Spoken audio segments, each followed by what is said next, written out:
पाकिस्तान की तारीख की सबसे बड़ी सियासी इंतकामी कन्विक्शन।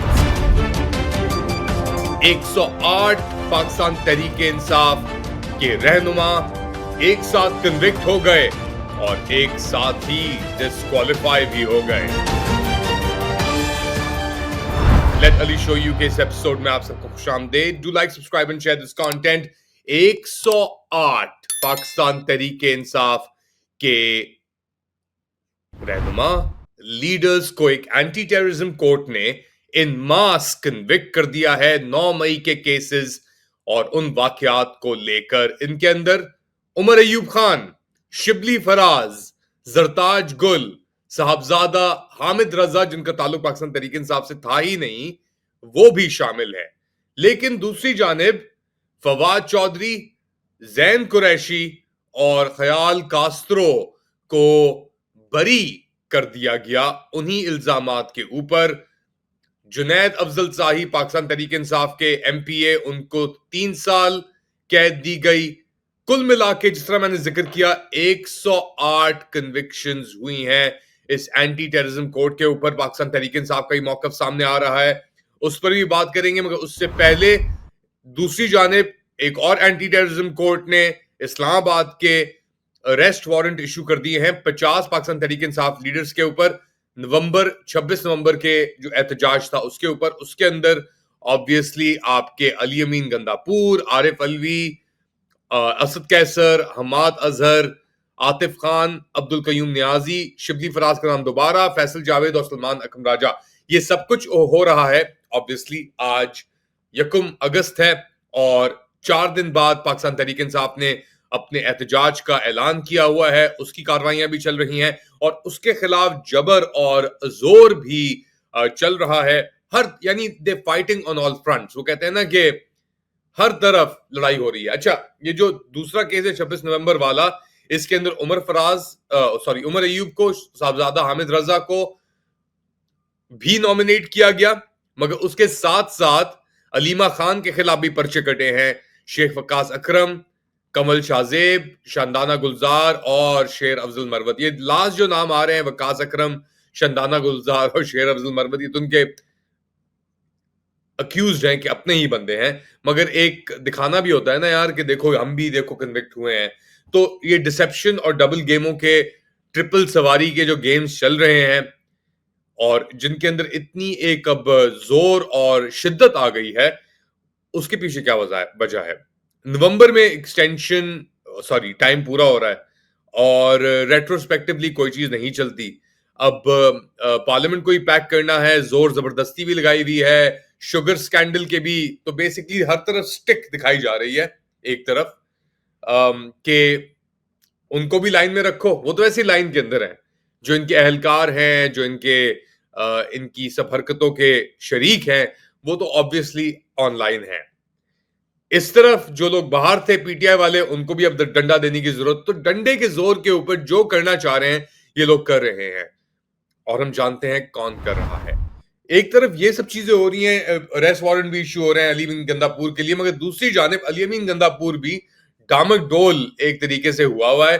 और पहले तो उसने कहा था कि जी हम अपना कोई मिलिट्री ऑपरेशन अलाउ नहीं करेंगे अपने एरियाज के अंदर, खैबर पख्तूनख्वा के अंदर, मगर अब वो कह रहे हैं कि जी टारगेटेड ऑपरेशंस अलाउ किए जा सकते हैं दहशतगर्दों के। और दहशतगर्दों के नाम के ऊपर क्या हो रहा है, ये जो एहतजाज चल रहा है बाजोड़ के अंदर, 3 दिन का ये कर्फ्यू लगाने की इन्होंने मिलिट्री ऑपरेशन के लिए बात की थी। एक मॉर्टर शेल गिरा है और उसके अंदर 4 लोग टारगेट हुए हैं, कैजुअलिटीज आई हैं, जख्मी हुए हैं। तो एक तरफ ये एहतजाज कर रहे हैं पाकिस्तान तहरीक इंसाफ के, तो लोग नहीं है ये लोग, ये कबायली, खैर अब पोस्ट कबायली लोग हैं, ये सिविलियंस हैं ये लोग ज्यादातर। इसके अंदर रिप्रेजेंटेशन है जमात इस्लामी की भी, पाकिस्तान तहरीक इंसाफ की भी, मगर ये लोग अमन इत्तेहाद के प्लेटफॉर्म के ऊपर आगे बढ़ना चाह रहे हैं। दूसरी जानिब से इनको मशीन गन, हेलीकॉप्टर्स, उनका सामना है, मॉर्टर शेलिंग इनके खिलाफ हो रही है।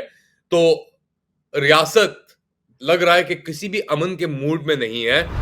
जिस तरह हम जानते हैं पाकिस्तान के अंदर इस वक्त कोई भी ऐसा इंस्टीट्यूशन या अदारा नहीं बचा जो मुत्तहद हो या आजाद हो। पार्लियामेंट आपकी इज्जत हो चुकी है, कोर्ट्स खत्म हो चुके हैं, मीडिया के ऊपर वो जिनके ऊपर तशद्दुद हो रहा है उनके ऊपर बैठ के हंस रहे हैं वो लोग।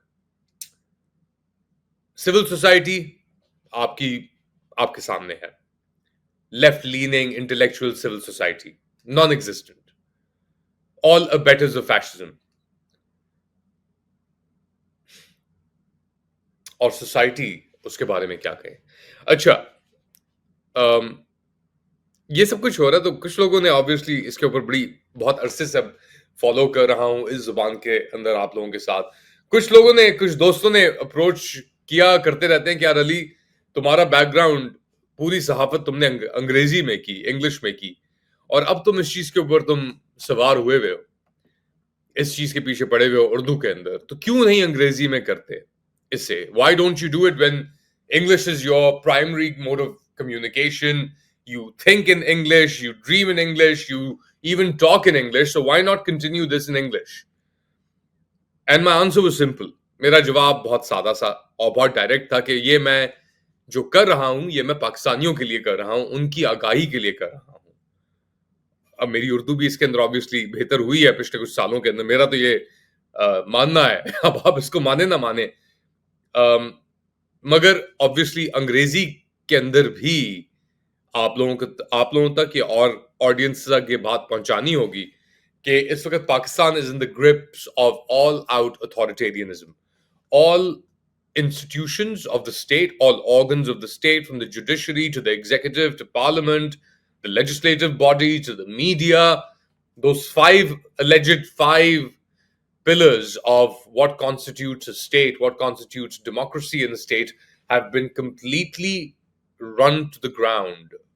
They've been bulldozed in a place like Pakistan, where there are no protections for civil society left. और इसके ऊपर there was, अब इसको अंग्रेजी और उर्दू दोनों के अंदर मैं आपको बताने की कोशिश कर रहा हूं इस चीज को, बट इस माहौल के अंदर, इस कैफियत के अंदर ऑपोजिशन एक यूनाइटेड प्लेटफॉर्म के ऊपर खड़े होने की कोशिश कर रही है, तो उनको इजाजत नहीं दी जा रही कि वो अपने जो अपने सेमिनार्स हैं, कॉन्फ्रेंस है, उसको भी वो एक होटल के अंदर, ट्यूलिप होटल के अंदर ये मिलके नवाज खोकर, महमूद खान अचकजई, बलोचिस्तान के लीडर्स और दीगर ऑपोजिशन लीडर्स ने मिलके, जिसके अंदर साबिका पीएमएलएन के भी लीडर शामिल हैं, उन्होंने कॉन्फ्रेंस करने की कोशिश की इस्लामाबाद में पिछले कुछ दिनों में, उसकी इजाजत नहीं मिली। फिर मुस्तफा नवाज खोकर के घर पे जाके ये बेसिकली कॉन्फ्रेंस करनी पड़ी। और ऐसा जबर, ऐसी फस्तायत, एज आई बीन सेइंग, हमने अपनी जिंदगियों में नहीं देखी। और उसको बरकरार रखने के लिए हर जोर की जा रही है, यहां तक कि सौदे भी किए जा रहे हैं नॉन एग्जिस्टेंट ऑयल रिजर्व्स के, या existent oil reserves yet to be unproven के अमेरिका के साथ। अमेरिका भी, ट्रम्प भी अब अपने अपने उसमें आया हुआ है, क्योंकि डेडलाइन आज थी और उससे पहले इन्होंने डील तो कर ली, मगर अब उस डील के ऊपर सवाल उठाए जा रहे हैं। पाकिस्तान के जो ये कठपुतली पार्लियामेंट है कि उसकी औकात तो कुछ नहीं है। रजा रबानी अंदर बैठा हुआ है, पीपल्स पार्टी के टुच्चे बैठे हुए हैं अंदर, पीएमएलएन के बैठे हुए हैं, पीटीआई के टुच्चे बैठे हुए हैं। जब किसी चीज की कोई औकात ही नहीं है तो फिर सवाल कैसा, रजा रबानी साहब? और ट्रम्प के साथ ये मिलकर कह रहे हैं कि हमारी सेटिंग हो गई है, सब चीजें सही है। तो याद रखें, ट्रम्प की दोस्ती उसकी दुश्मनी से ज्यादा खतरनाक है। जिस तरह इंडिया भी फाइंड आउट कर रहा है ना 25% ड्यूटी के साथ, कि आप जितना भी आप तरले कर लें, माय डियर फ्रेंड डोलांड, ये सब कुछ जो भी आपने कहना है कह लें, जितनी झपियां मारनी है आप मार लें, जितनी झपियां उसने मारी हैं, मोदी ने ट्रम्प को शायद किसी ने मारी हो अपनी जिंदगी के अंदर, लेकिन इसके बावजूद ट्रम्प ने उन झपियों का, उन पपियों का एहसास नहीं किया। और यही बात, यही सबक सीखना है पाकिस्तानियों को भी, कि आप जो अपना दोबारा ये खून की होलियां चलाना चाह रहे हैं ना अमरीकियों के कहने के लिए, उसमें आपको अपनी अगर साख नजर आ रही है, अपनी साख को बरकरार रखना नजर आ रहा है, तो आप एक गलत फहमी का शिकार है। अमेरिका किसी का दोस्त नहीं, जैसे अमेरिका किसी का लॉन्ग टर्म दुश्मन भी नहीं, मगर अमेरिका की दुश्मनी, अमेरिका की दोस्ती उसकी दुश्मनी से ज्यादा बदतर है। आप लोग क्या समझते हैं? बताएं मुझे कमेंट सेक्शन के अंदर। क्या आप मेरी अंग्रेजी समझ रहे हैं? क्या मेरी उर्दू समझ पा रहे हैं? इसके बारे में मुझे बताएं। इंशाल्लाह कुछ ही घंटे बाद आपके साथ दोबारा हाजिर होऊंगा। तब तक के लिए अल्लाह हाफिज।